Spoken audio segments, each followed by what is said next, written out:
నా టైం అంతా పోయింది, అవతల వాళ్ళు మిగిలేసారే, దాటి వెళ్ళిపోయారే, ఓ ఏదేదో అను. దేవుడు ఏం పట్టించుకోడు. నువ్వు ఎంత హడావిడి పడ్డా దేవుడు అలాగా అంటాడు. నిరాశ, నిస్పృహ, నిట్టూర్పు అన్నీ వస్తాయి. మన అందరం మిగిలిపోతున్నారు, నువ్వే వెనకనే కూర్చున్నావు. బాధ కదూ. ఆయన ఒక్క మాటను ఆధారం చేసుకొని కూర్చున్నావు. దేవుడు ఆగమన్నాడు అంతే. నా రెక్క కింద ఉండి అలాగే నేను చూస్తాను అన్నాడు అంతే. ఆ మాటను ఆధారం చేసుకొని కూర్చున్నావు. ఓకే, అది చాలు నీకు. ఆ సమయం వచ్చినప్పుడు ఆయన ఎలా చేస్తాడంటే, నీకంటే ముందు చాలా స్పీడ్గా పరిగెత్తిన వాళ్ళందరూ పరిగెత్తి పరిగెత్తి పరిగెత్తి ఒక దగ్గర ఆగుతారు. ఇందాక చెప్పానుగా, ఫిలిప్పును గాల్లో లేపి తీసుకెళ్ళి ఆడబెట్టాడని. దేవుడు చెప్పిన ప్రకారం నువ్వు కానీ నిమ్మళం కలిగి ఉండగలిగితే సమయం వచ్చినప్పుడు అలా లేపుతాడు గాలిలో. నేను కహాని చెప్పట్లా, ప్రాక్టికల్ లైఫ్లో చాలా విషయాలు అనుభవించి చెప్తున్నా. ఆ సమయం వచ్చినప్పుడు అలా లేపుతాడు. లేపి మళ్ళా వాళ్ళు ఎప్పటికీ నిన్ను అందుకోలేనంత దూరంలో తీసుకొచ్చి పెడతాడు. వాళ్ళు రీచ్ అవ్వలేరు ఇక నువ్వు. అట్లాంటి కార్యాలు ఉంటాయి దేవుని దగ్గర. కాబట్టి పరిగెత్తుతున్న వారిని చూసి నువ్వేం గందరగోళం అవ్వాల్సిన అవసరం లేదు. అయ్యో నేనేం చేయలేకపోయాను, అయ్యో నేను ఇది కాలేకపోయాను, అయ్యో వాళ్ళు మిగిలిపోయారు, నా బతికి ఎక్కడే గోలపడిపోయి తూ చాయి అనుకోవద్దు. దేవుని సమయం వచ్చిందా కాదు, దేవుని సమయం వచ్చిందా కాదు. అది జరిగినప్పుడు, ఆ సమయం వచ్చినప్పుడు దేవుని వెతుకుతున్న వాడెవడో భూమి మీద వానిని గుర్తించి దేవుడు వాని కోసం శ్రద్ధ వహిస్తాడు. దానికోసం అవసరమైతే భక్తుల్ని, వ్యక్తుల్ని పంపిస్తాడు. రెండవది, దేవుని కోసం నడవాలనుకున్న ఒకరిని కూడా దేవుడు దృష్టిస్తాడని చెప్పాను నేను. దేవుడు ఏమన్నాడంటే ఫిలిప్పుతో, నీవు లేచి యెరూషలేము నుండి గాజాకు వెళ్ళు, అరణ్య మార్గమును కలిసికో అన్నాడు. వెళ్ళమని చెప్పింది ఎవరు? బయలుదేరమని చెప్పింది ఎవరు? దేవుడే. ఎప్పుడైతే ఫిలిప్పు నడుం కట్టుకొని దేవుడు చెప్పిన మార్గంలో నడవటం మొదలుపెట్టాడో అక్కడేమో రథం బయలుదేరింది. మీరు ఆలోచించండి, ఫిలిప్పు వెళ్ళి ఆ మార్గాన్ని కలుసుకున్న దాకా రథం ఆగిద్దా? వెళ్ళిపోయింది. ఎప్పుడైతే ఫిలిప్పు దేవుని మాట చొప్పున నడుం కట్టుకున్నాడో, నడక మొదలుపెట్టాడో, నేను ఇందాక మాట్లాడుతూ అన్నాను, ఆత్మ అతన్ని అమాంతం ఎత్తుకొని పోయాడు అని. ఆ తర్వాత ఆజోతులో కూడా తీసుకెళ్ళి పెట్టింది ఆత్మే. మీరు నమ్మండి నమ్మకపోండి, ఇది అక్షరాల నిజంగా జరిగినటువంటి సన్నివేశం. ఒక వ్యక్తి దేవుడు చెప్పినట్లుగా నడక మొదలు పెడితే కాస్త ఆ ఊరు దాటగానే అలాగూ అతన్ని దేవుని ఆత్మ గాల్లో తీసుకెళ్ళటం అనేది మీరు ఊహించగలరా? నిమిషాల వ్యవధిలో, క్షణాల వ్యవధిలో తీసుకెళ్ళి చేరవలసిన గమ్యానికి చేర్చటం అనే విషయాన్ని నమ్మగలరా? కానీ అక్షరాల జరిగింది. ఇది ఫిలిప్పు ఒకటి విషయంలోనే కాదు, ఏలియా విషయంలో కూడా అదే జరిగింది. 3.5 సంవత్సరం వర్షాన్ని బంధించిన దేవుడు మళ్ళా ఏలియా ప్రార్థన విని వర్షాన్ని భూమి మీద పంపించడానికి ఇష్టపడ్డాడు. అప్పుడు ఏలియా అహబు యొక్క రథమును ఎదుర్కొని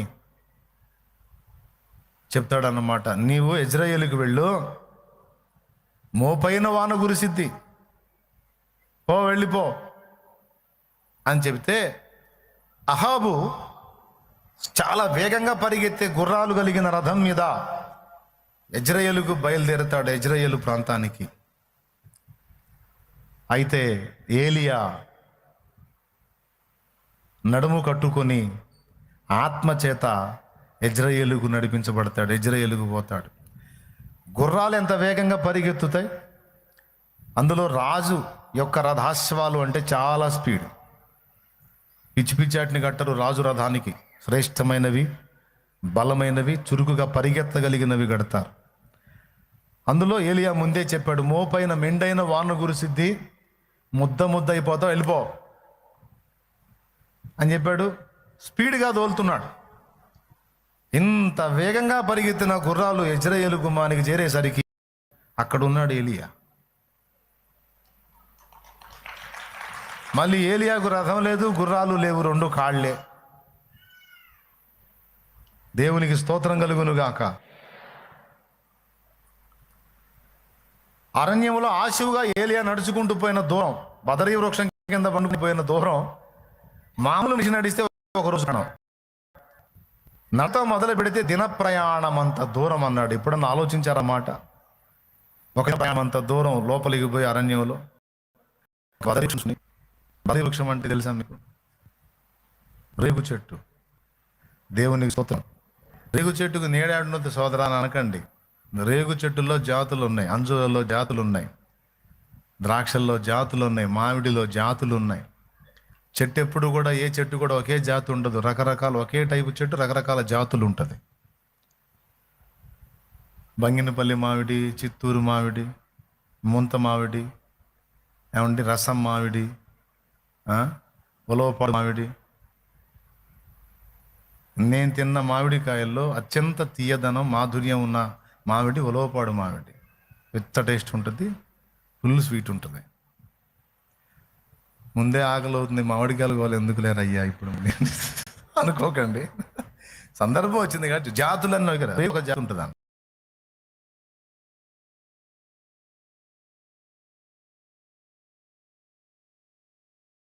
తన అడుగు మొదలు పెడితే దేవుణ్ణి వెతికి, ఆ దేవుడు ప్రభువేనని తెలుసుకొని ఆయనను నమ్మి ఒకడు తన అడుగు మొదలు పెడితే ఆ వ్యక్తి జీవితంలో దేవుడు ఎలా జోక్యం చేసుకుంటాడు అనే పాఠం మనకు అర్థం కావడానికి ఈ ఫిలిప్పు యొక్క నడక మనకు మంచి సాదృశ్యం. నేను మళ్ళీ చెప్తున్నాను, దేవుణ్ణి వెతికే వాళ్ళను దేవుడు లక్ష్య పెడతాడు. అసలు ఆకాశం నుండి ఆయన వెతుకుతున్నదే అలాంటి వాళ్ళని. భూమి మీద మనుషులు రకరకాల వాటిని వెతుకుతారు, ఉదయం మొదలుకొని సాయంత్రం దాకా పని వెతుక్కుంటారు, సంపాదన వెతుక్కుంటారు, భోగాలు వెతుక్కుంటారు, పదవులు వెతుక్కుంటారు, అధికారాలు వెతుక్కుంటారు, మనుషుల దగ్గర నుంచి ప్రేమను వెతుకుతారు. వీళ్ళ దగ్గర ప్రేమ దొరికిద్దేమో, వాళ్ళ దగ్గర ప్రేమ దొరికిద్దేమో అని ఎదుటోళ్ళ దగ్గర ప్రేమ ముష్టి, ప్రేమను వెతుక్కుంటూ ఉంటారు. వాళ్ళ దగ్గర ముష్టి, వీళ్ళ దగ్గర ముష్టి, ఎవరి దగ్గర అంత ప్రేమ దొరికిద్దేమో అని డైలాగులు కూడా వేస్తుంటారు. నా జీవితంలో నేనేమి ఆశించలేదు, నీ దగ్గర నుంచి ఇంత ప్రేమ నా. ఇట్లాంటివన్నీ వెతుకుతూ ఉంటారు. చెత్త సంగతులు కూడా కొంతమంది వెతుక్కుంటారు. ఎదుటోడు ఎప్పుడు నాశనం అవుతాడని ఒక్కొక్కడు వాడి నాశనాన్ని వెతుకుతుంటాడు, పక్కోడు నాశనాన్ని. ఇట్లా భూమి మీద మనుషులు రకరకాలు వెతుక్కుంటారు. కానీ దేవుడు తనను వెతుకువారు ఎవరన్నా ఉన్నారేమో అని ఆయన వెతుకుతున్నాడని 53వ కీర్తనలోను 14వ కీర్తనలోను ఆయన రాయించాడు 2 చోట్ల. వివేకము కలిగి దేవుని వెతకువారు కలరేమో అని దేవుడు ఆకాశం నుండి నరులను పరిశీలించెను.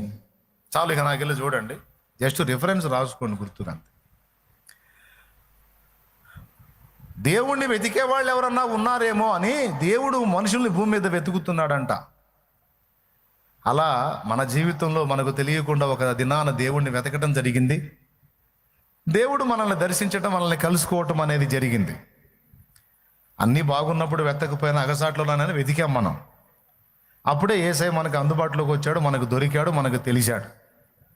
ఎంతమంది ఒప్పుకుంటారు? ఖచ్చితంగా అదే వాస్తవం. మనం బాధలలో వెతికాం, నిజదేవుడు దొరికాడు.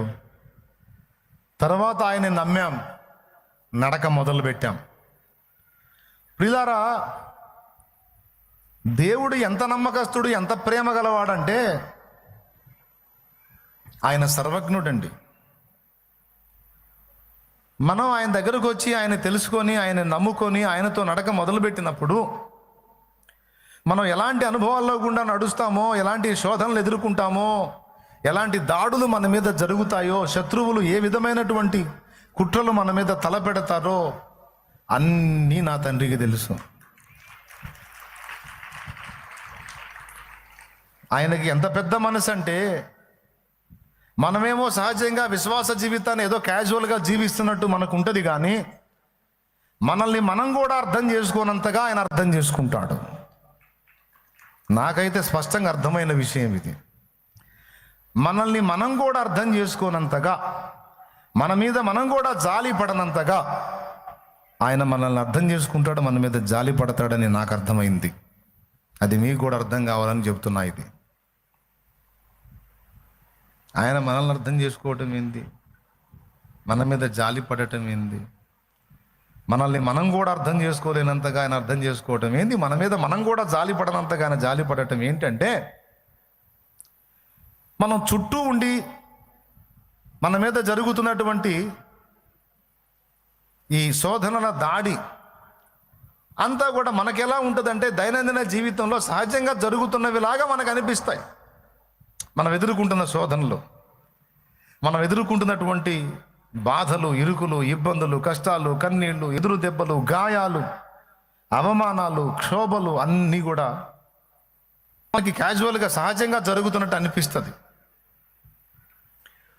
కానీ పరోక్షంగా అది మన మీద జరుగుతున్న దాడి, కుట్ర, ఆ విధంగా శత్రువులు మనల్ని ముట్టడి వేసి మనల్ని క్షోభకు గురి చేస్తున్నారన్న సంగతి మనకు తెలియదు, కానీ దేవునికి తెలుసు.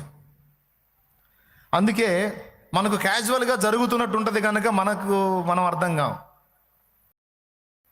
పెద్ద ఏం పడుతున్నాను ఏంది, నేను నా బంధం ఏముంది, మావులేగా అనిపిస్తుంది. నేను ఇప్పుడు అందరు పడుతుంది, నేను పడుతున్నాను, ఇంక నేను ఎక్కువ ఫీల్ అయ్యేది ఏముంది, నా మీద నేను అతిగా జాలి పడేది ఏముంది, ఏం లేదు, నడుస్తుంది అట్లా జీవితం అని మనం ఫీల్ అవుతున్నాం మామూలుగానే, క్యాజువల్గా. కానీ దేవుడు అలా కాదు. దేవుడు అలా కాదు. ఒక ప్రేమ గల తండ్రిగా ఆయన హృదయం మన ఎడల బతకలేక బడిపంతులని ప్రతి ఒక్కడు ఇది ఒక వేషం మరిగారు, ప్రతి ఒక్కరు పుస్తకం పట్టుకొని అడుక్కోవటం మొదలు పెట్టారని పిచ్చి మాటలు ఎల్లం మాట్లాడారు. కొంతమంది ముఖం మీదనే అవమానించారు, కొంతమంది హేళన చేశారు, చాలా ఇబ్బందికరమైన మాటలు మాట్లాడారు. మనసుకు కొంచెం గాయం కలిగినా పిలిచిన వాడికి తెలీదు, తెలుసుగా, వింటున్నాడుగా, ఆయన చూసుకుంటాడులే. దేవుడు అప్పటి నుంచి ఇప్పటిదాకా ఎలా తోడై ఉండి అన్ని ప్రతికూలతల్లో కూడా ఎంత బాగా నడిపించుకుంటూ వచ్చి ఈరోజు ఈ మజిలీకి చేర్చాడో మీ కళ్ళ ముందు స్పష్టంగా కనపడుతుంది. అబ్రహాము ధైర్యం ఏదో, నోవహు ధైర్యం ఏదో, హనోకు ధైర్యం ఏదో, పేతురు ధైర్యం ఏదో, పౌలు ధైర్యం ఏదో, నా ధైర్యం కూడా అదే, నీ ధైర్యం కూడా అదే అయి ఉండాలి. ఎంతమందికి అర్థమైంది? ఏంటా ధైర్యం?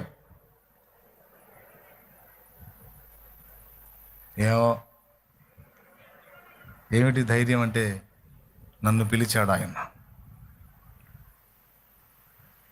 వెళ్ళి సిలోయమను కోనేట్లో కళ్ళు కడుక్కో, చూపొచ్చిది పో అన్నాడు.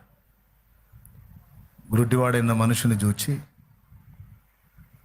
నేల మీద ఉమ్మి వేసి ఆ ఉమ్ముని బురద చేసి ఆ బురద అవని కళ్ళకు రాసి, వెళ్ళి సిలోయమను కోనేటికి వెళ్ళి అక్కడ నీ కళ్ళు కడుక్కో, చూపొచ్చిది పోమన్నాడు.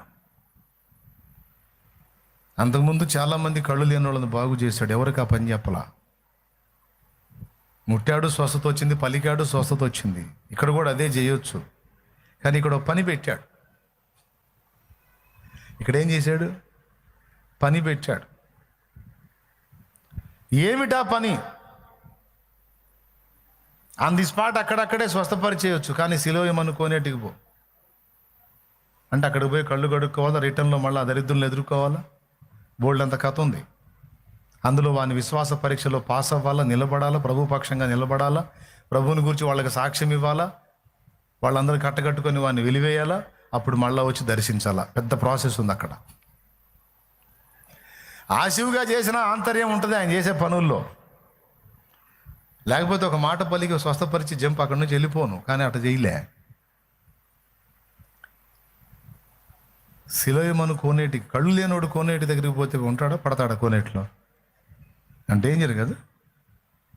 అయితే అతడేం అడగల. పాపం కళ్ళు లేనోళ్ళు సామాన్యులు కాదు, వాళ్ళకి చాలా డౌట్స్ ఉంటాయి.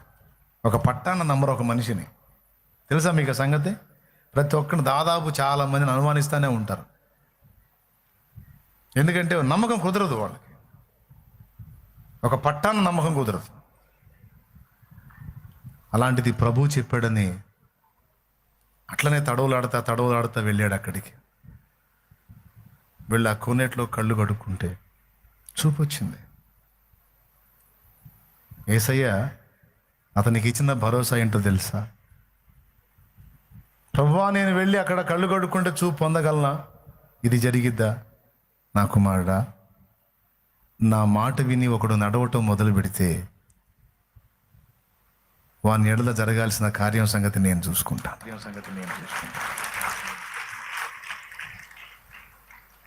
వాని అడుగు ఇరుకున పడి అక్కడే ఆగిపోదు, దాని నుంచి నేనే విడిపిస్తాను. నా మాట విని ఒకడు నడవటం మొదలు పెడితే అంతవరకు వాడిని నేనే నడిపిస్తాను. జరిగింది, స్వస్థత పొందాడు. ఇట్లాగ బైబిల్ మొత్తం మీరు చూస్తే ఫస్ట్ పాయింట్లో మీకు అర్థం కావాలి, దేవుని మాట చొప్పున అడుగు వేయటం, బ్రతకటం మనం నిర్ణయించుకొని స్టార్ట్ చేస్తే దాన్ని గమ్యస్థానానికి చేర్చే బాధ్యత నా యేసయ్యదే. ఈ మధ్యలో ఎన్నో తుఫాన్లు వస్తాయి, అయితే ఆ బరువు నీది కాదు, ఆయిందే. వచ్చిందా? నువ్వేం చేయాలంటే ముసుకేసుకొని ఏడవాలి అని ఎక్కడ లేదు బైబిల్లో. ముసుకేసుకొని ఏడవాలని ఎక్కడ లేదు బైబిల్లో. ఆవంతున భార్యను తీసుకొని పోయినా సరే ప్రశాంతంగా కూర్చున్నాడు. ఎందుకు? నన్ను పిలిచినోడు ఉన్నాడుగా, పట్టుకొస్తాడు. ఫరోను కాదు, వాడిని తాతనైనా సరే తన్ని తీసుకొస్తాడు. అక్షరాలు అదే చేశాడు. విశ్వాసము విశ్రాంతిలో ఉంటుంది, విశ్వాసము కలవరపడదు, విశ్వాసము భయపడదు, విశ్వాసం కృంగిపోదు, విశ్వాసం కలత చెందదు, విశ్వాసం కన్నీళ్లలోనే ఆగిపోదు. పెను తుఫానులో కూడా ప్రశాంతతను అనుభవించగలిగినదే విశ్వాసము. పెను తుఫాను లాంటి ప్రతికూలతలలో కూడా నెమ్మదిగా ఉండగలిగిందే విశ్రాంతి. అదే విశ్వాసం. ఎవరిని బట్టయా? ఎవరిని బట్టి? ఆయనను బట్టి. ఇంతకీ మిమ్మల్ని ఒక ప్రశ్న అడుగుతున్నాను. ఇంతమంది ఇక్కడ ఉన్నారు కదా, ఇక ముగించబోతున్నాను. సంతోషం, స్తోత్రం చెప్పండి. ఆవంతున్న ఒక్కబోసి తిక్కర ఎగుతుంటే అర్థం కాలేదా? పెందలాడి బోధం ఏంది? ఎవరు చెప్పరేంది? చెప్పరా? ఏమడిగాను? ప్రశ్న ఏమడిగాను?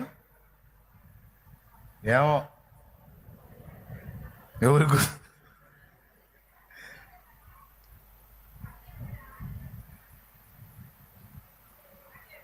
పెద్దగా వినపడట్లా.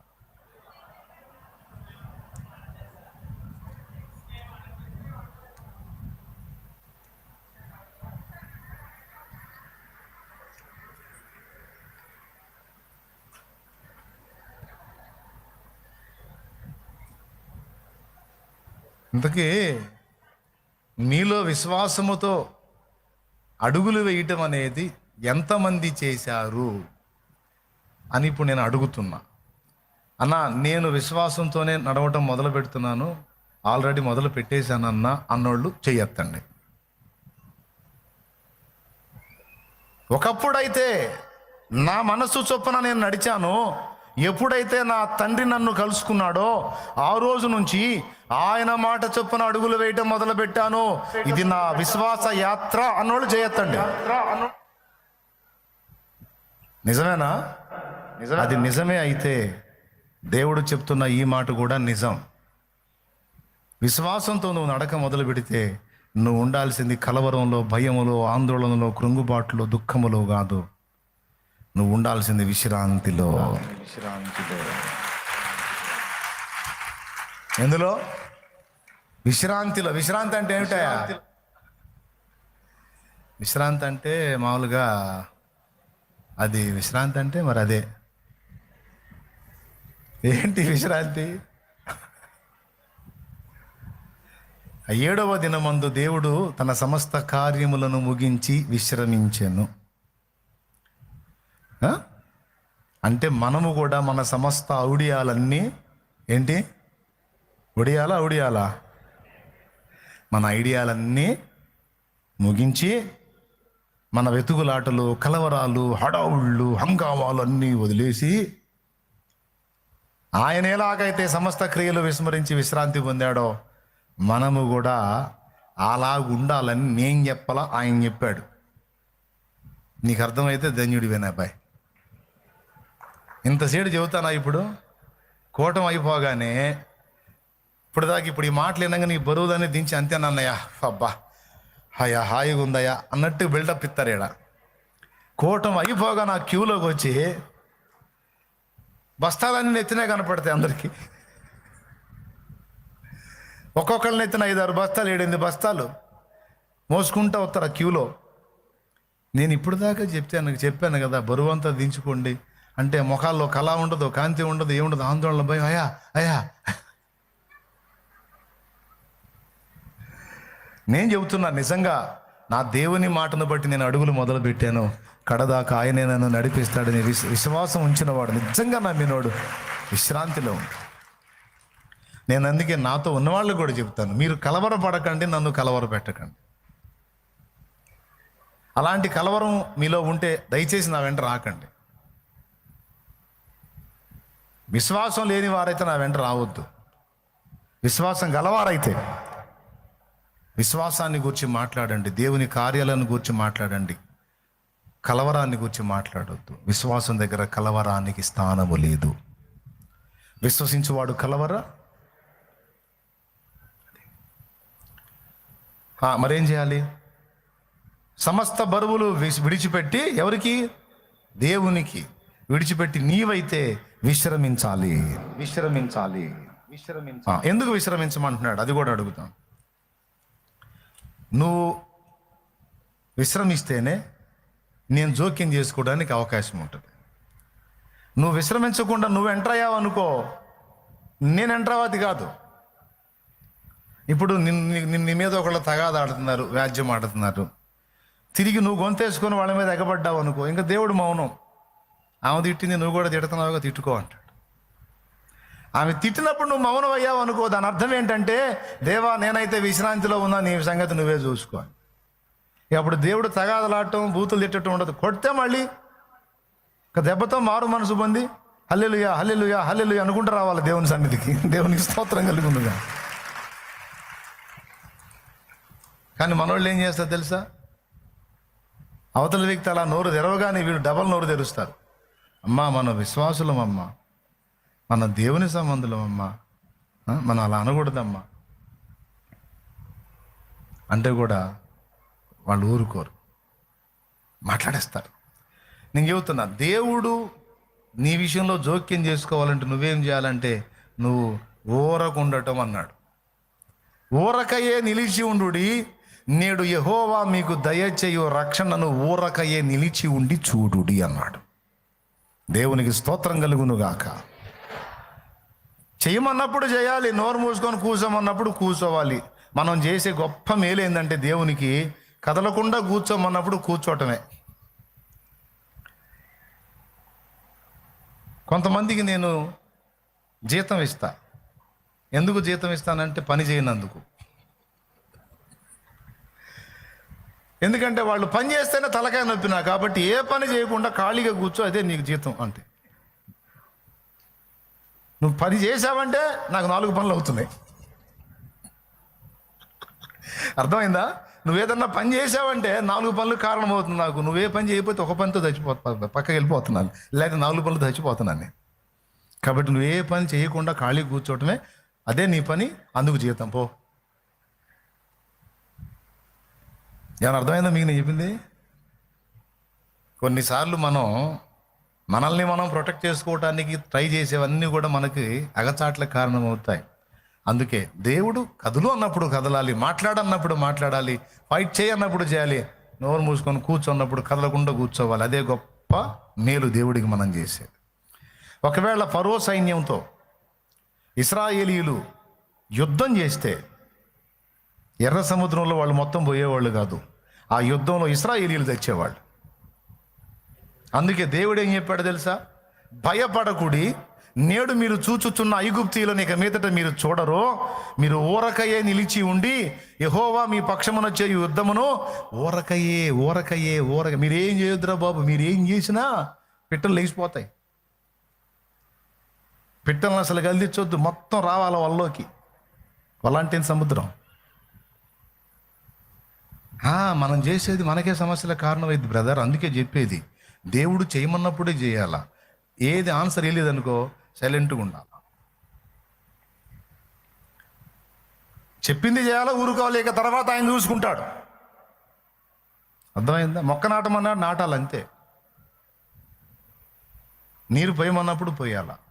మొక్క నాటేట బతికి దాన్ని రోజు తెంపు లేకుండా పోతున్నావు అనుకో, సచ్చి ఊరుకుంటుంది. అర్థమైందా? ఏం చెప్పాడు అది చేసి సైలెంట్గా ఉండాలి. ఒకవేళ ఇశ్రాయేలీయులు సముద్రపు తీరమున ఐగుప్తు రాజైన ఫరో సైన్యంతో వస్తున్నప్పుడు చూసి, అబ్బాయి ఈ మోషే మనల్ని ముంచుతాడులే కానీ ఇదిగో కత్తులు కటారులు తీయండిరా, ఈటలు బళ్ళాలు బరిసెలు తీయండిరా, అసలు యుద్ధం అన్నా చేయండి అని చెప్పకుండా ఊరకయే నిలుచుండి చూడు అంటున్నాడు. ఏందిరా? కావాలంటే ఆ మాట ఉంది చూడండి.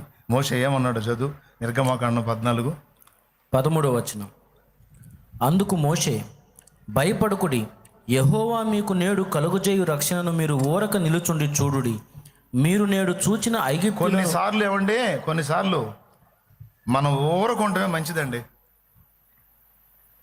హడావుడి చేయకుండా, గందరగోళం చేయకుండా దేవుని చేతికి అప్పగించి మనం విధులు మానేసి, విధులంటే మనం చేసే ప్రయత్నాలు, మనం గీసే స్కెచ్లు, మనం వేసే ఔడియాలు అన్నీ కాసేపు పక్కన పెట్టి ఆయన వదిలిపెట్టమన్నాడుగా, విశ్రాంతిలో ఉండమన్నాడుగా. కానీ ఏం చేద్దాం? జాతి లక్షణం, కోతి లక్షణం తెలుసు. ఒక దగ్గర నెమ్మళంగా ఉండదు. అది అటుగంతేసి ఇటుగంతేసి ఎగురుతాం. మన బతుకులు కూడా అంతే, ఉన్న చోట ఉండం. అమ్మక రాబోయి కొనుక్కొచ్చుకుంటాం. ఆయన అంటాడు, ఉండరా కాసేపు, ఉన్న చోట ఉండరా, రే నేను చూసుకుంటా కదా, ఆగురా అంటాడు. ఏం ప్రభు ఆగేది? ఆగు ప్రభు, నీకు తెలీదు అని ఇశ్రాయేలీయులు కానీ ఐగుప్తీయులతో ఫైట్కి దిగినట్టయితే వాళ్ళందరినీ తన్ని మళ్ళీ ఈడ్చుకొని పోయేవాళ్ళు. ఇక్కడ ఏం చేశాడు మోషే? మీరు ఫైట్ చేయొద్దు, మీరు జస్ట్ చూస్తూ ఉండండి అన్నాడు. వాళ్ళు ఇరక్కపోయారు. అయితే మహారాజులు ఎట్నో మంచి పని చేశారు. కత్తులు ఈటెలు తీసుకోవాలా. మోషే చేతిలో కర్ర ఉందిగా, పెద్ద ఆయన చెప్పాడుగా, ఊరకుండమన్నాడుగా, సరే ఉందాంలే, జరిగేది ఏదో జరిగింది, చేసేదేముంది అని అట్లా ఆగారు. ఆగినందుకు ఏం జరిగింది తెలుసా? ఇక మోషే వెళ్ళి, వాళ్ళు తరుముతున్నారు, ఇక్కడేమో పరిగెత్తడానికి సముద్రం అడ్డుంది, ఏంది నాయనా మా సంగతి అన్నాడు. అంటే వాళ్ళు అక్కడ నుంచి రారులే, వాళ్ళకి మీకు మధ్య నేను ఉన్నాను, వాళ్ళని రానియను. కానీ ఇంకా నాకెళ్ళి చూసేది ఏంది? సముద్రము 2 పాయలగునట్లు నీ చేతిలో ఉన్న కర్రను దాని వైపు చూపించి అది 2 పాయలగునట్లుగా మధ్యలో ఆరిన నెల ఏర్పడినట్లుగా ఆజ్ఞాపించు సముద్రానికి అన్నాడు. ఇక్కడ పని చేయమంది మోషేని, ఇశ్రాయేలీయుల్ని కాదు. అప్పుడు మోషే తన చేతనున్న కర్రను తీసుకొని సముద్రాన్ని 2 పాయలగునట్లు ఆజ్ఞాపిస్తే సముద్రము 2 పాయలుగా విడిపోయి మధ్యలో ఆరిన నేల వచ్చింది. ఎప్పుడైతే ఆరిన నేల ఏర్పడిందో, ఆరిన నేల, అప్పుడు చెప్పాడు, ఇక సాగిపోవుడి అని ఇశ్రాయేలుకు చెప్పమన్నాడు. అప్పుడు దాకా వాళ్ళు ఏం చేయాలా? అటు ఐగుప్తీయుల మీదకి ఉరకకూడదు, ఇటు సముద్రంలో పడకూడదు. అటు ఉరికినా చేస్తారు, సముద్రంలో ఉరికినా. ఇప్పుడు ఈ సందర్భంలో ఏం చేయాలా? పెద్దగా చెప్పండి. నోరు మూసుకొని కూర్చోవాలా, ఊరకయే నిలుచుండి చూడాల. ఇక మధ్యలో ఏ సొంత ఆలోచన చేసినా కొట్టిది దెబ్బ. తన ప్రియులు నిద్రించుచుండగా ఆయన వారికి ఇచ్చుచున్నాడు. వారికి ఇవ్వాలి అంటే వారు నిద్రించాలి, ఇది రహస్యం. తన ప్రియులు నిద్రించుచుండగా ఆయన వారికి ఇచ్చుచున్నాడు. 127వ కీర్తన 3వ వచనం చదువు. మీరు వేకువనే లేచి చాలా రాత్రైన తరువాత పండుకొనుచు కష్టాచితమైన ఆహారము తినుచునుట వ్యర్థమే. తన ప్రియులు నిద్రించుచుండగా ఆయన వారికి ఇచ్చుచున్నాడు. అద్దుగద్దుగద్దుగు ఆయన వారికి ఇచ్చుచున్నాడు అనే దానికి ముందేముంది? నిద్రించుచుండగా. అంటే కొన్నిసార్లు మనం ఏం చేయట్లేదు, ఖాళీగా ఉన్నాం, ఏం జరగట్లేదు, ఒట్టిగా ఉంటున్నాం, టైం వేస్ట్ అవుతుంది, ఏందో ఆ, ఆ అని చెప్పి నన్ను వస్తుంటాయి. ఇలాంటి ఏ వచ్చిన అనుకోకుండా నీకే స్తోత్రం, నీకే స్తోత్రం. గుర్తుపెట్టుకో, నీ ఖాళీ సమయంలో దేవుడు ఖాళీగా ఉన్నాడని అర్థం కాదు. నీవు ఖాళీగా ఉన్న సమయంలో దేవుడు నిన్ను ఖాళీగా కూర్చోబెట్టి, దేవుడు ఖాళీగా కూర్చొని ఇద్దరు కలిసి ఒకళ్ళు చూసుకుంటానని కాదు అర్థం. నిన్ను ఖాళీగా ఉండమన్నాడు, విశ్రాంతిలో ఉండమన్నాడు, కొంచెం నెమ్మదిగా ఉండమన్నాడు. అంటే అర్థం ఏంటంటే నీ పక్షంగా దేవుడు పని చేయిస్తున్నాడు. అక్కడ నీ పక్షంగా దేవుడు చేయాల్సిన కార్యం చేస్తున్నాడు. అందుకే నువ్వు ప్రశాంతంగా ఉండి నేను చూస్తాను. కాదు ప్రభా, ఏం జరగట్లేదు ప్రభా, ఏమన్నా అయ్యేటట్టు ఉంది. కూర్చో, ప్రశాంతం కూర్చోను, హడావుడి కూర్చో. కాదు ఎట్టు కూర్చునేది ప్రభా, వాళ్ళు అటు వస్తున్నారు, ఇటు సముద్రం ప్రభా. ఇవుడ్రా నాయన, నువ్వు నమ్మేవా నమ్మలేదన్నాను. నమ్మే ప్రభా, భలే భలే విశ్వాసం ప్రభా, నాకు అర్థమవుతుంది నీ సంబడం, నీ దాడా, నీ గుండె దాడా, నీ గుండె పోటు, నీ ఆయాసం మొత్తం అర్థమవుతుంది. నీకు ఎంత విశ్వాసం ఉందో. లేదు ప్రభా, నిజంగా విశ్వాసం ఉంది ప్రభా, ఉంటే నిమ్మలంగా ఉండు నాయన. కాదు ప్రభా, ఏదో ఒకటి చేస్తా, నీ కోఆపరేషన్ చేస్తా. వద్దు నాయన, నీ కోఆపరేషన్, నీ దిక్కుమాల కోఆపరేషన్ నాకేం వద్దు. ఇప్పుడు నువ్వు నాకు చేసే కోఆపరేషన్ ఒకటే, కదలకుండా కూర్చోంది. కదలకుండా కూర్చున్నారు ఇశ్రాయేలీయులు. ఐగుప్తుల మీదికి పోలా, సముద్రంలోకి పోలా. మోషే చెప్పాడు, చెప్పినట్టు ఆగారు. చేయాల్సింది మోషే చేత దేవుడు చేయించాడు. సముద్రం పాయలైంది. అయిన తర్వాత అప్పుడు కదలమన్నాడు, ఇప్పుడు పొమ్మన్నాడు, దరికి పొమ్మన్నాడు. అప్పుడు వీళ్ళందరూ కలిసి ఆ దరికి వెళ్ళారు. సత్తా బతుకుతూ వెళ్ళారు. గుండెల దాడ, ఒక పక్క నీళ్లు, సముద్రం నీళ్లు పెద్ద పెద్ద గోడల్లా గంభీరంగా ఉన్నాయి. చరిత్రలో చూడని కార్యం. దేనిరా నీళ్లు గోడల్లాగా ఆగిపోయింది, వస్తాయా? రావులే, దేవుడు ఆపేశాడుగా. హల్లెలూయా, స్తోత్రం, హల్లెలూయా, స్తోత్రం, స్తోత్రం. పదండి, స్తోత్రం, స్తోత్రం, స్తోత్రం, స్తోత్రం, స్తోత్రం.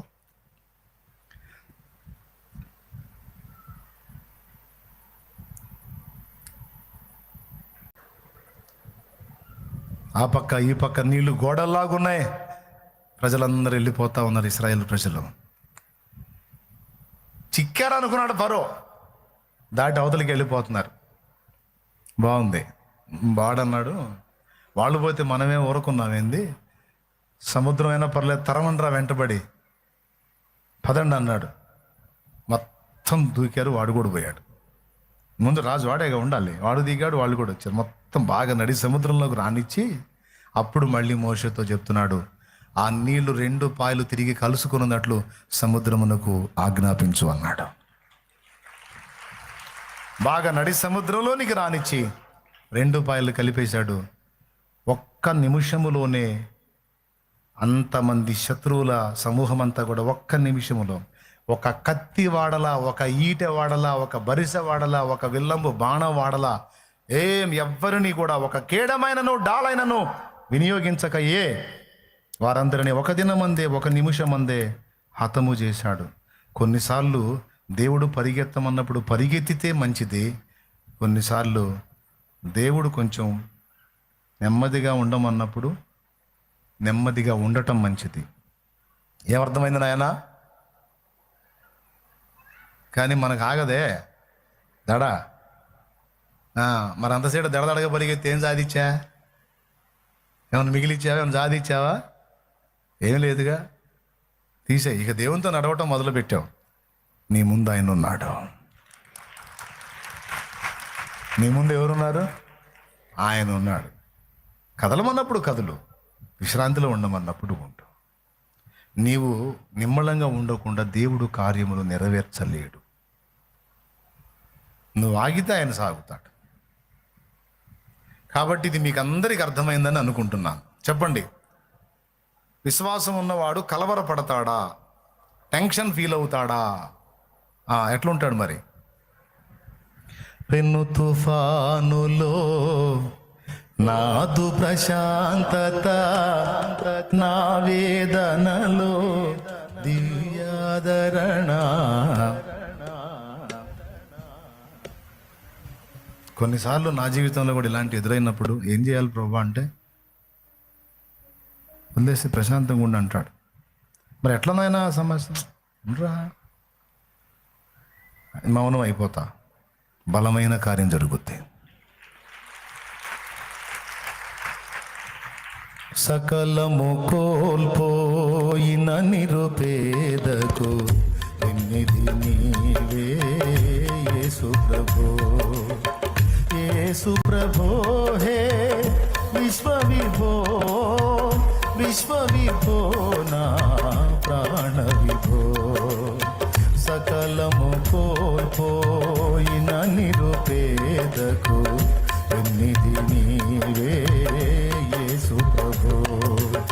పెను తుఫానులో నాదు ప్రశాంతత, నా వేదనలో దివ్యాదరణ. పెను తుఫానులో నాదు ప్రశాంతత, నా వేదనలో దివ్యాదరణ. తిమిరములోన నిరీక్షణ తేజము, తిమిరములోన నిరీక్షణ తేజము. నా చిరజీవము నీవే ప్రభో, నా చిరజీవము నీవే ప్రభో. సకలము కోల్పోయిన నిరుపేదకు ఎన్నిది నీవే యేసు ప్రభో, యేసు ప్రభో హే విశ్వవిభో, విశ్వవిభో నా ప్రాణ విభో. యేసు ప్రభో హే విశ్వవిభో నా ప్రాణ విభో. నీతో పాటు ఉన్నోళ్ళు బాగా ముందుకు పరిగెత్తుతున్నట్టు పరిగెత్తుతూ ఉంటారు. నీకు అనిపించింది అరే రే వెనకబడ్డానే, అయ్యో ఎక్కడ వేసిన గొంగళి అన్నట్టు అయిపోయిందే, అయ్యో నేను ఓడిపోయానే, నేను వాడిపోయానే, మాడిపోయానే అని ఏదేదో అనుకుంటా ఉన్నావు. దేవుడే నన్ను ముందుకు పోనీయలేదే, నన్ను ఆపేశాడే, నేను ఇక్కడే అయిపోయానే, అయ్యో నా టైం అంతా పోయింది, అవతల వాళ్ళు మిగిలేశారే, దాటి వెళ్ళిపోయారే, ఓ ఏదేదో అను. దేవుడేం పట్టించుకోడు. నువ్వు ఎంత హడావిడి పడ్డా దేవుడు అలాగా అంటాడు. నిరాశ, నిస్పృహ, నిట్టూర్పు అన్నీ వస్తాయి. మన అందరం మిగిలిపోతున్నారు, నువ్వే వెనకనే కూర్చున్నావు. బాధ కదూ. ఆయన ఒక్క మాటను ఆధారం చేసుకొని కూర్చున్నావు. దేవుడు ఆగమన్నాడు అంతే. నా రెక్క కింద ఉండి అలాగే నేను చూస్తాను అన్నాడు అంతే. ఆ మాటను ఆధారం చేసుకొని కూర్చున్నావు. ఓకే, అది చాలు నీకు. ఆ సమయం వచ్చినప్పుడు ఆయన ఎలా చేస్తాడంటే, నీకంటే ముందు చాలా స్పీడ్గా పరిగెత్తిన వాళ్ళందరూ పరిగెత్తి పరిగెత్తి పరిగెత్తి ఒక దగ్గర ఆగుతారు. ఇందాక చెప్పానుగా, ఫిలిప్పును గాల్లో లేపి తీసుకెళ్ళి ఆడబెట్టాడని. దేవుడు చెప్పిన ప్రకారం నువ్వు కానీ నిమ్మళం కలిగి ఉండగలిగితే సమయం వచ్చినప్పుడు అలా లేపుతాడు గాలిలో. నేను కహాని చెప్పట్లా, ప్రాక్టికల్ లైఫ్లో చాలా విషయాలు అనుభవించి చెప్తున్నా. ఆ సమయం వచ్చినప్పుడు అలా లేపుతాడు. లేపి మళ్ళా వాళ్ళు ఎప్పటికీ నిన్ను అందుకోలేనంత దూరంలో తీసుకొచ్చి పెడతాడు. వాళ్ళు రీచ్ అవ్వలేరు ఇక. నువ్వు అందని కృపలో దాచితివే కృపయే నేటి వరకు కాచిన. అందని కృపలో ఇక నిన్ను అందుకోలేరు, ఇక నిన్ను అందుకోలేరు, ఏం చేసి కూడా అందుకోలేరు. అట్లాంటి కార్యాలు ఉంటాయి దేవుని దగ్గర. కాబట్టి పరిగెత్తుతున్న వారిని చూసి నువ్వేం గందరగోళం అవ్వాల్సిన అవసరం లేదు. అయ్యో నేనేం చేయలేకపోయాను, అయ్యో నేను ఇది కాలేకపోయాను, అయ్యో వాళ్ళు మిగిలిపోయారు, నా బతికి ఎక్కడే గోలబడిపోయి తూ చాయి అనుకోవద్దు. దేవుని సమయం వచ్చిందా కాదు, దేవుని సమయం వచ్చిందా కాదు. అది జరిగినప్పుడు, ఆ సమయం వచ్చినప్పుడు మీరు వేక్కువనే లేచి చాలా రాత్రి అయిన తర్వాత పండుకొనుచు మీ చేతుల కష్టార్జితమైన ఆహారము తినుచునుండుట వ్యర్థమే. తన ప్రియులు నిద్రించుచుండగా దేవుడు వారికి ఇచ్చుచున్నాడు. నువ్వు నిద్రపోతుంటే దేవుడు కూడా నిద్రపోతున్నాడు కాదు. నువ్వు విశ్రాంతిలో ఉంటే దేవుడు కూడా విశ్రాంతిలో ఉన్నట్టు కాదు. నిన్ను ప్రశాంతంగా ఉండు అన్నాడంటే నీకోసం దారులు సిద్ధం చేస్తున్నాడు, మార్గాలు సరళపరుస్తున్నాడు, పరిస్థితులు నీకోసం అనుకూలంగా మారుస్తున్నాడు, నీకోసం మొత్తం రంగం సిద్ధం చేస్తున్నాడు దేవుడు. తమ్ముడా, ఎంతమందికి విశ్వాసం ఉంది నాయన? నేనే ఓదార్పు యాత్ర చేస్తున్నానా లేకపోతే వాస్తవం చెబుతున్నానా? స్తోత్రం చెప్పు. ఓదార్పు కోసం చెప్పట్లా, వాస్తవం చెప్తున్నాను. 2 కారణాలు చెప్పాను. మొదటిది, నిన్ను పిలిచాడు గనుక జోక్యం చేసుకుంటాడు. రెండవది, నీ మీద జరిగే దాడులన్నీ తెలుసు గనుక నిన్ను ఎలా ప్రొటెక్ట్ చేసుకోవాలో ఆయనకు తెలుసు. ఆయనను నమ్మి నువ్వు నెమ్మదిగా ఉండవచ్చు. ఆయన మీద భరోసా ఉంచి ఆయనలో ఆనందంగా నువ్వు గడపవచ్చు. ఇది ఎంతమందికి అర్థమైందో నాకు తెలియదు. మిగిలిన వాళ్ళ పిల్లలందరూ జయించి ఉండొచ్చు, నీ బిడ్డలు 7 వెనకలో ఉండొచ్చు. అయ్యయ్యో వీళ్ళు ఎప్పుడు బాగుపడతారని నువ్వు రోజు ఏడుస్తుండొచ్చు. నేను చెప్తున్నా, గుర్తుపెట్టు, ఒక సమయం ఉంటుంది, దేవుని సమయం. ఆ సమయం వచ్చినప్పుడు దేవుడు నువ్వు కానీ నువ్వు అనుకుంటున్న వాళ్ళు కానీ ఎవ్వరూ ఊహించని ఒక క్రియ చేస్తాడు. అది ఎంత గొప్పగా ఉంటుందంటే అన్ని నాళ్ళ నీ తృణీకారం ఒక్కసారిగా అది ఆనందకరమైన ఘనతగా మారిపోతుంది. ఇలాంటివి అనేకం దేవుడు చేశాడు, జరిగిద్దంతే. బైబిల్ మొత్తం చూసుకోండి, అదే ఉంది. ఆపి ఆపి ఆపి ఆపి ఒక బలమైన కార్యం చేస్తే అది చరిత్రగా మారిపోయింది. నీ బిడ్డల విషయం కావచ్చు, నీ విషయం కావచ్చు, నీ ఆత్మీయ విషయం కావచ్చు, భౌతిక విషయాలు కావచ్చు. నీ కన్నీళ్ళన్నీ ఆయన దగ్గర ఉన్నాయి. నీ ఎదురు చూపులు, నీ నిరీక్షణ, నీ వేదన. అడుగు వేసే అవకాశం ఉండి కూడా వేయకుండా, తండ్రి నువ్వు వద్దన్నావుగా నేను ఆగున్నాను తండ్రి, నువ్వు కదులు తండ్రి, నేను ఆగిన అనుభవాలు ఇవన్నీ నా తండ్రి ఎరుగున్నావు. నువ్వు పడ్డ మాటలు, పడ్డ బాధలు, అనుభవించిన వేదన, పొందిన తృణీకారాలు మొత్తం తెలుసు. అరే వీడిని చంపి గోతులో వేద్దాం, వీడి కళలు ఏమవుతాయో చూద్దాం అన్నారు అన్నలు. చేశారా? వాళ్ళ వల్ల అయిందా? చంపుదాం అనుకున్నారు, చంపలేకపోయారు. గోతిలో ఉంచుదాం అనుకున్నారు, ఉంచలేకపోయారు. వాళ్ళెవరు అనుకున్నవి చేయటానికే? మనుషులు అనుకుంటే చేస్తారా? ఆయన అనుకుంటే జరుగుద్ది ఏదైనా. ఎవరనుకుంటే నిన్నేద్దామని పెద్ద గొయ్యి తవ్విన వాళ్ళందరూ పడాల్సిందే, అందులో నువ్వు పడవు. పడనీడు ఆయన. ఎంత పెద్ద గొయ్యి తవ్విన వాళ్ళందరూ ఆ గుంపంతా పట్టమే, అందులో నువ్వు పడవు. అదే దేవుడు అనుమతిస్తే పడతావు. దేవుడిని అనుమతి లేకుండా, ప్రభు సెలవు లేక ఏ కార్యమైనా తలపెట్టి జయం పొందగలవాడేవాడు? హామాను భార్య చెప్పిద్ది, హామాను భార్య తెలివిగలదే.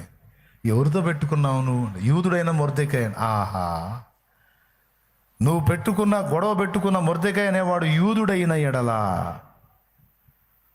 అతడు సేవించుచున్న దేవుడు బలవంతుడు, ఖచ్చితంగా నువ్వే బుక్ అవుతావని చెప్పుద్ది. ఎందుకంటే మొర్దెకాయ సామాన్యుడే కానీ మొర్దెకాయకి తోడున్నోడు మామూలోడు కాదు.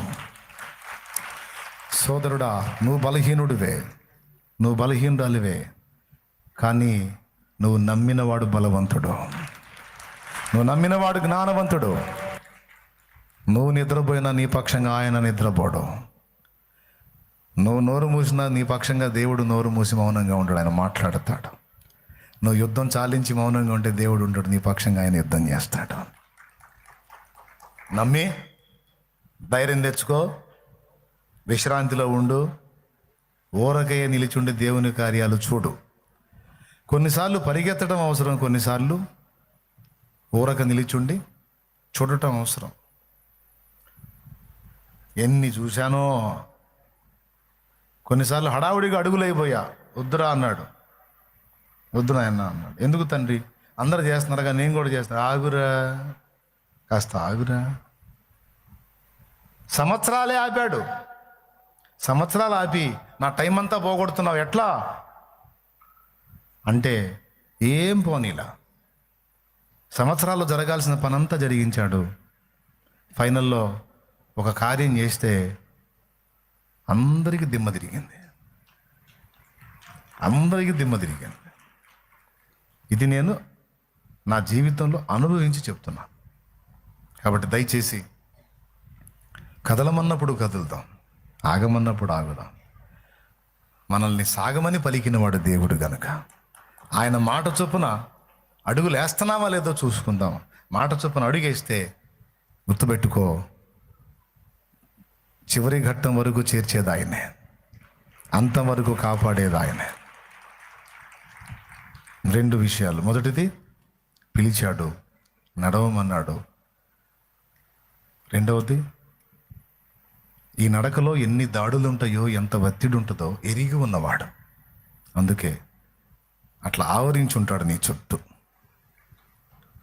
నా బలమా, నా కోట, ఆరాధన నీకే. నా బలమా, నా కోట, ఆరాధన నీకే. నా దుర్గమా, ఆశ్రయమా, ఆరాధన నీకే. నా దుర్గమా, ఆశ్రయమా, అయిపోయింది. ఆరాధన నీకే, ఆరాధన, ఆరాధన. అబ్బా తండ్రి నీకేనయ్యా. రాజా నీ భవనములో పవలు వేచియుందురు. యేసు రాజా నీ పవనములో పవలు వేచియుందురు. హల్లెలూయా. మారు మనసు పొందకుండా విర్రవీగుతున్నటువంటి వ్యక్తిని చూసి, ప్రభా ఏంది ఈ వ్యక్తి పరిస్థితి అని నువ్వు గందరగోళం. దేవుడు అంటాడు, మౌనంగా ఉండు. వాడు ఎగురుతూ ఉంటాడు, గుర్రం ఎగిరినట్టు ఎగురుతుంటాడు, గుర్రం సగిలిచ్చినట్టు సగిలిస్తుంటాడు. నీకేమో మండిపోతుంటుంది, గుండె గాయం అవుతుంటుంది, ఆవేశం వస్తుంటుంది. ఆయన అంటాడు, ఆగా. చూసి చూసి చూసి ఆ ఎగిరే గుర్రానికి తంతే ఒక తన్ను, డైరెక్ట్గా వచ్చి మోకాళ్ళ మీద నిలబడతాడు. అంతే. ఇక రెండో డౌట్, ఇక రెండో విషయం లేదు, రెండో పాయింట్ లేదు. మనం దడపడ్డట్టు దేవుడు దడపడ్డాడు, మనం త్వరపడ్డట్టు దేవుడు త్వరపడ్డాడు, మనం ఆయాసపడ్డట్టు దేవుడు ఆయాసపడ్డాడు. చూస్తాడు, నీ ఓర్పు సహనాన్ని కూడా చూస్తాడు. ప్రార్థన కూడా నువ్వు వచ్చి మోకరించగానే వచ్చి కూర్చోడు, నీకోసం రెడీగా ఉంటాడు, వెంటనే అందుబాటులోకి రాడు. కాసేపు కూర్చొని కాస్త నిదానంగా ఆయన కోసం కనిపెట్టుకున్నప్పుడు, నీ మనసు స్థిరపడిందని తెలిసినప్పుడు అప్పుడు వచ్చి కూర్చుంటాడు నీ దగ్గర. దేవుని కదలికలన్నీ వేరు. అందుకే కలవరపడదామా, భయపడదామా, దిగులు పడదామా, విచారపడదామా, వేదన పడదామా? వద్దు. ఆయన ఉన్నాడుగా. ఆయన కదిలిందాకా ఎదురు చూద్దాం, కన్నీళ్లతో చూద్దాం. సరే తండ్రి, నువ్వు ఆగమన్నావుగా, ఎదురు చూడమన్నావుగా, సరే నీ కార్యం కొరకు ఓపికతో ఎదురు చూస్తాను. నేను కదిలితే కొంత, నువ్వు కదిలితే అది ఒక వింత, అది ఒక వింత. నువ్వే కదలు. ఈలోపు ఎన్నైనా నేనేం పట్టించుకోను, నువ్వే చూసుకో అని ఆయన చేతికి అప్పగించి కనిపెట్టుకో, ఓపికతో కాచుకో.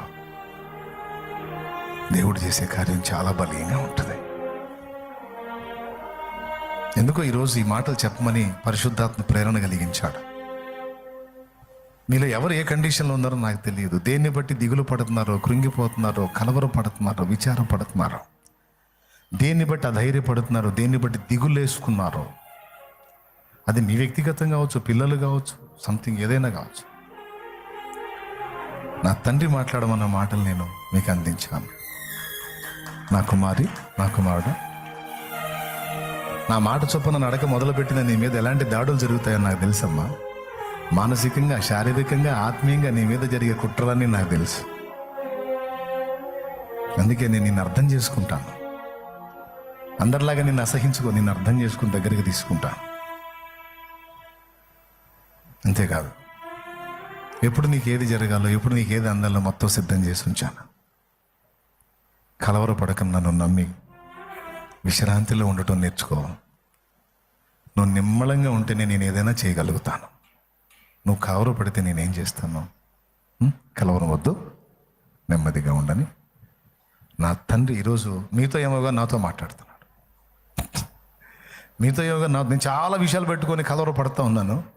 స్ట్రైట్గా ముందు మీ అందరి సంగతి యోగాని దడ తగ్గించుకోరా అని ముందు నాతో మాట్లాడతాను.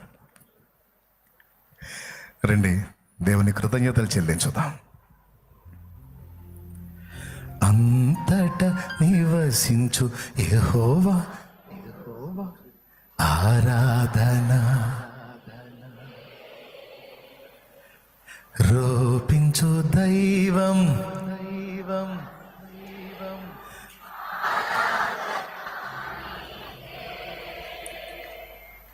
అంతట నివసించు యెహోవా ఎలోహిం ఆరాధన నీకే. అంతట నివసించు యెహోవా ఎలోహిం ఆరాధన నీకే. రూపించు దైవం యెహోవా హోసేనో ఆరాధన నీకే. రూపించు దైవం యెహోవా హోసేనో ఆరాధన నీకే. ఆరాధన ఆరాధన అబ్బా తండ్రి నీకేనయ్యా. ఆరాధన ఆరాధన అబ్బా తండ్రి నీకేనయ్యా. రాజా నీ భవనములో వేయింపవలు వేచియుందును. యేసు రాజా నీ భవనములో రేయింపవలు వేచియుందును. బిడ్డలారా, నీ పొట్టగొట్టారా? అన్యాయంగా ద్రోహం చేశారా? చేసి నవ్వుకుంటున్నారా? నీకు అన్యాయం చేసి నవ్వని నవ్వని నవ్వని నీ చేత కాదు, నువ్వేం చేయలేవు. ఓకే ఓకే ఓకే కానీ నువ్వు ఎవరిని నమ్మి ఎవరిని అందు విశ్వాసం ఉంచావో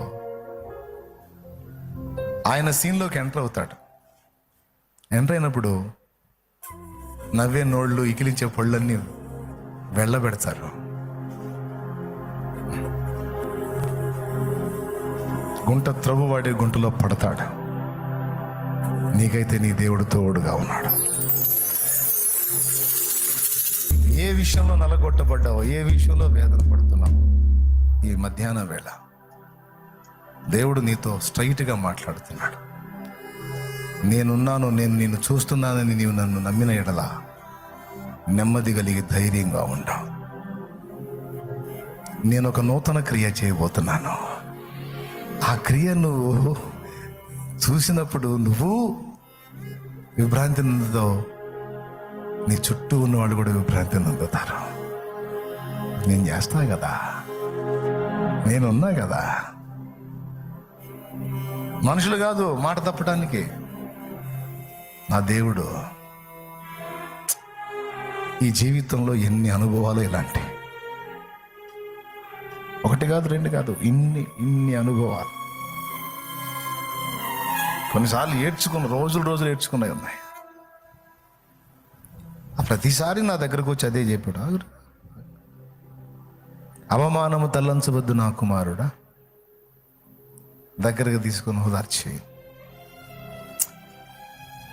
నిన్న ఒకటొకటిగా నిన్న కొన్ని విషయాలు గుర్తు చేసుకుంటే చాలా ఏడుపు వచ్చింది. ఎన్ని చేసుకుంటూ వచ్చాడు.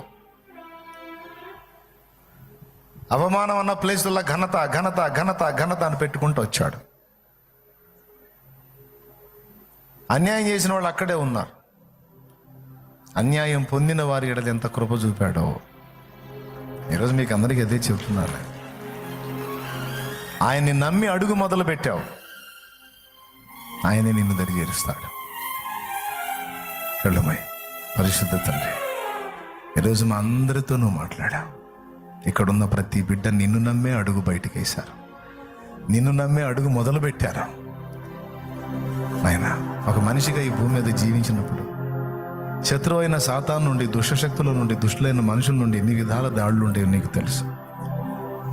ఈ జీవితంలో మనుగడ కొనసాగించడానికి ఎన్ని బాధలు పడాలో నీకు తెలుసు.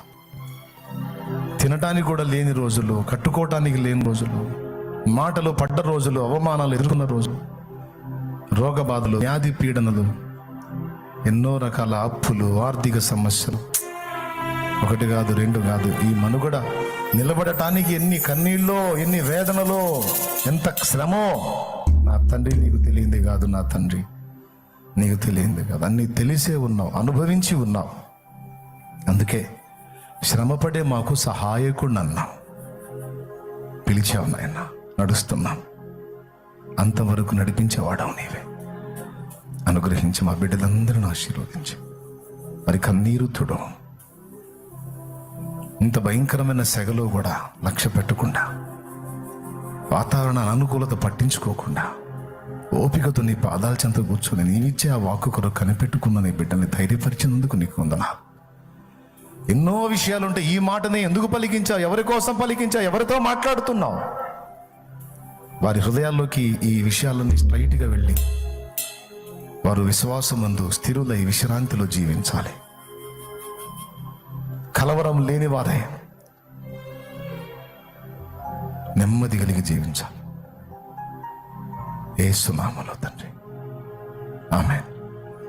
పరలోకమందున్న మా తండ్రి, నీ నామం పరిశుద్ధపరచబడును గాక, నీ రాజ్యం మాకు వచ్చు గాక, నీ చిత్తం పరలోకమందు నెరవేర్చినట్లు భూమి అందును నెరవేరును గాక. మాకు కావలసిన అనుదిన ఆహారం నేడు మాకు దయచేయి.